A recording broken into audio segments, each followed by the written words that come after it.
Hah, atur ekspresi. Baik anak-anak, kumpulkan tugasnya sekarang juga. Sini buku lo Kismin. Awas ya kalau lo kasih tahu Bu Siska. Ini Bu tugas saya. Selin gak ngerjain tugas loh Bu. Masa sih Selin kan rajin ngerjain tugas?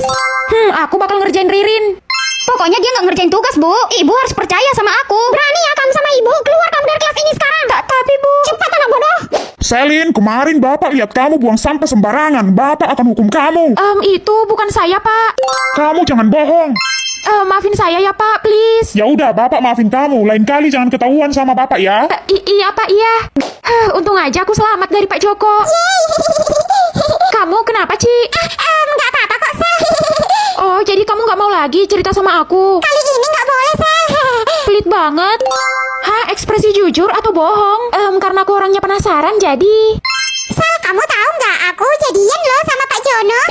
Kamu pacaran sama Pak Jono? Iya, Sel. Kami baru aja jadian. Cici sayangku,